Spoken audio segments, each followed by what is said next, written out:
श्री शिवाय नमस्तुभ्यम। हर हर महादेव। नेपाल के वीरगंज में गुरुजी पंडित प्रदीप मिश्रा जी के द्वारा वाची जा रही श्री डोलेश्वर शिव महापुराण कथा के 6वें दिन की कथा आज पूर्ण हो चुकी है। अब बस एक दिन की कथा और शेष है। 23 मई 2023 में 7वें दिन की कथा रहेगी। जिन लोगों ने इन 6 दिनों की कथा नहीं सुनी है वो 7वें दिन की कथा अवश्य सुने। कल मतलब 23 मई 2023 को ज्येष्ठ माह की शुक्ल पक्ष की चतुर्थी है। विनायक चतुर्थी का योग भी है और साथ में बड़े मंगल का भी पर्व है। और इस बड़े मंगल के अवसर में आपको एक विशेष उपाय करना है जो कि कांटों वाले फल के साथ करना है और जो सिर्फ और सिर्फ इसी दिन किया जाता है। ये उपाय भी हम आपको इसी वीडियो में करके दिखाने वाले हैं। ये उपाय आप शीघ्र विवाह, मंगल विवाह, व्यापार वृद्धि और नौकरी प्राप्ति के लिए करना ना भूलें।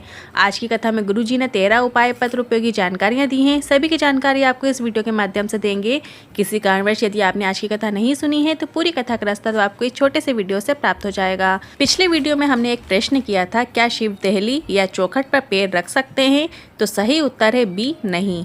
शिव जी की जो दहली होती है, भूलकर भी आपको शिव दहली पर अपना पैर नहीं रखना चाहिए। उस शिव दहली को हमेशा लांघ कर ही निकलें। और आज की वीडियो का प्रश्न इस प्रकार है, इनमें से कौन सा शिव जी के द्वारपाल का नाम है? ए हनुभद्र, बी सुभद्र, सी मणिभद्र, डी इनमें से कोई नहीं।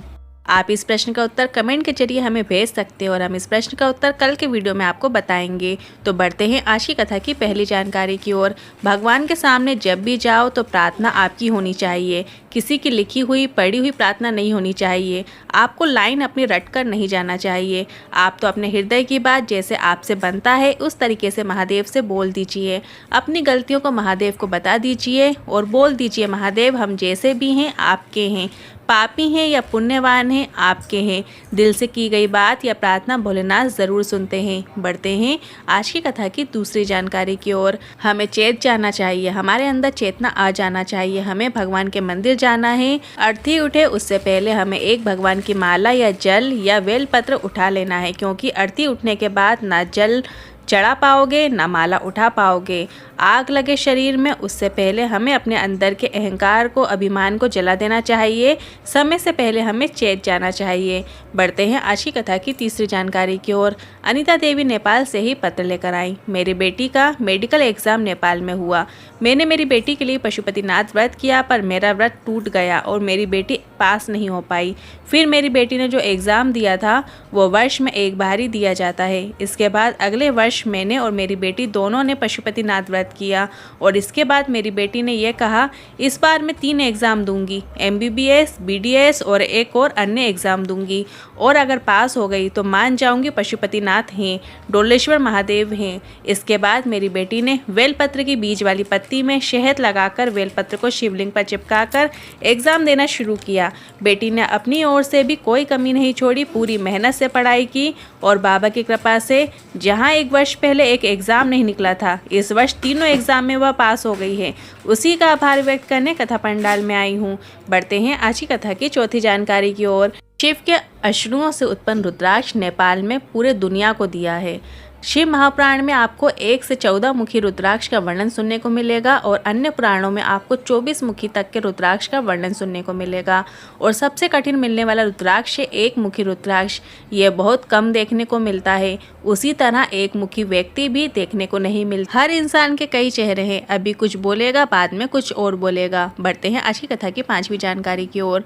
दुख बहुत ढीठ होता है, कहीं ना कहीं से कोई ना कोई कारण से जरूर आ जाएगा। उसका आना तय है। तुम्हारे कर्मों के अनुसार तुम्हें दुख जरूर मिलेगा, पर अगर तुम 1 लोटा जल शिवलिंग पर चढ़ाना शुरू कर दो, तुम भी ढीठ बन जाओ, तुम भी शिव तत्व में लग जाओ, तो दुख कब आकर चला जाएगा तुम्हें खुद पता नहीं चलेगा। बढ़ते हैं आज की कथा की 6वीं जानकारी की ओर। 17 मई से रुद्राक्ष वितरण शुरू कर दिया है और रुद्राक्ष लेने वाले जो हैं एक बात कहना चाहेंगे उनसे, आप जब भी रुद्राक्ष लेने कुबेश्वर धाम आओ तो आपको कुबेश्वर धाम की धारा में आने के बाद 108 बार श्री शिवाय नमस्तुभ्यम बोलते हुए अपनी मनोकामना बोलते हुए जाना है। आपको 3 महीने ही लगेंगे और आपकी मनोकामना ज़रूर पूरी होगी और कुबेर भंडारी आपको वापस कुबेश्वर धाम बुला लेंगे। बढ़ते हैं आज की कथा की 7वीं जानकारी की ओर। कुबेश्वर धाम से प्राप्त किया गया रुद्राक्ष को सिद्ध करने की जरूरत नहीं है, वो सिद्ध है। बस उसे आप सीधे लाल धागे में डालकर अपने गले में पहन सकते हैं और अगर कोई रोगी व्यक्ति है तो उस रुद्राक्ष को एक तांबे के कलश के अंदर डाल देना है। उसको थोड़ी देर गला के रखिए या आप रात में भी गलाने के लिए छोड़ सकते हैं और सुबह वो उस जल को शंकर भगवान की शिवलिंग पर आपको चढ़ा देना है और शिवलिंग में जलाधारी से आ रहे जल को अपने जल कलश में प्राप्त कर उस जल का आपको कुंदकेश्वर महादेव के नाम से 3 बार आचमन करना होता है। तो जो रोगी व्यक्ति होता है उसके स्वास्थ्य में लाभ देखने को मिलता है। बढ़ते हैं आज की कथा की 8वीं जानकारी की ओर। कई लोग कहते हैं हमें मरे गड़े में जाना पड़ता है, ऐसी जगहों में जाना पड़ता है जहां रुद्राक्ष पहन के नहीं जा सकते हैं। तो इस पर गुरुजी ने कहा आप कहीं पर भी जाओ, कैसी भी जगह पे जाओ, तो आपको रुद्राक्ष को पहन के ही जाना है और रुद्राक्ष को जीवन भर अपने शरीर से कभी भी दूर नहीं करना है और रुद्राक्ष अशुद्ध हो जाएगा ऐसा विचार अपने मन में बिल्कुल भी नहीं लाना है। बढ़ते हैं आज की कथा की 9वीं जानकारी की ओर। जब विपदा की घड़ी आए, दुख की घड़ी आए, जो रुद्राक्ष आपने अपने लाल धागे में गले में पहन के रखा है उस रुद्राक्ष को अपने हाथ में पकड़ लेना है, सीने से टच करके श्री शिवाय नमस्तुभ्यं मंत्र का जाप करना है। बस महादेव तुम्हारे समक्ष आकर खड़े हो जाएंगे, ये निश्चितता है। बस अपना विश्वास भोलेनाथ और भोलेनाथ के अष्टुओं से उत्पन्न रुद्राक्ष में बनाए रखना है। बढ़ते हैं आज की कथा की 10वीं जानकारी की ओर। सावन के महीने में हम 1 लोटे से जल नहीं चढ़ाते बल्कि हम 2 लोटे का उपयोग करते हैं। इसके बाद गुरुजी ने कहा इस आने वाले सावन के माह में एक कथा अजमेर में होने वाली है। हमने यजमान से अनुरोध किया कि अजमेर के नज़दीक पुष्कर है, ब्रह्मा जी के दर्शन भी हो जाएंगे, ब्रह्मा कुंड में स्नान भी हो जाएगा और पुष्कर में शिव जी के जितने भी प्राचीन मंदिर हैं उनके भी दर्शन हो जाएंगे। इसके बाद गुरुजी ने बताया अजमेर वाली कथा अब पुष्कर में हो, जिसका आनंद आप इस आने वाले सावन के माह में प्राप्त कर पाएंगे। अब हम आपको बता दें अजमेर वाली कथा 5 जुलाई से 11 जुलाई तक होने वाली थी, अब पुष्कर में 5 जुलाई से 11 जुलाई तक होगी और सावन माह की शुरुआत 4 जुलाई 2023 में होने वाली है। बढ़ते हैं आज की कथा की 11वीं जानकारी की ओर। गजासुर की कथा बताते हुए गुरुजी ने कहा गजासुर ने वरदान मांगा कि शिवलिंग पर चढ़ा हुआ जल अगर कोई आचमन करे तो महादेव आपको स्वयं उसके शरीर के अंदर जाकर उस व्यक्ति को रोग मुक्ति प्रदान करना होगा। आज गुरुजी ने शिवलिंग पर चढ़े जल का महत्व बताते हुए इस प्रकार का वर्णन किया है। बढ़ते हैं आज की कथा की 12वीं जानकारी की ओर।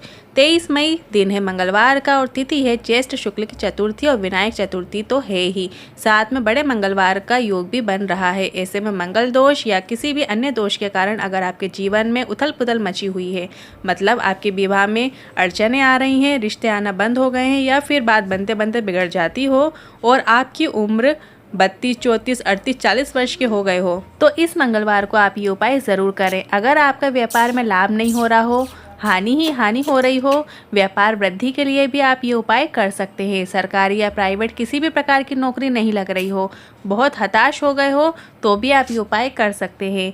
ये एक विशेष उपाय है जिसे आपको कम से कम 5 मंगलवार करना ही है। ये उपाय आपको अपने घर के नज़दीक में जो भी शिवालय हो वहाँ पर जाकर करना है, पर इस उपाय में आपको ऐसे समय पर करना है जब मंदिर में कोई ना आता हो, अर्थात आप ये उपाय दोपहर के 12 बजे के बाद भी कर सकते हैं। इस उपाय को करने के लिए आपको एक धतूरा लेना है और इस धतूरे के फल के अंदर के भाग को आपको फोड़ कर निकाल लेना है। आप धतूरे को काट सकते हो या फिर पत्थर से फोड़ भी सकते हो। अंदर के भाग निकालने के बाद आप धतूरे के बाहर वाले जो काटे का भाग है उसे कहीं भी पेड़ के नीचे छोड़ सकते हैं।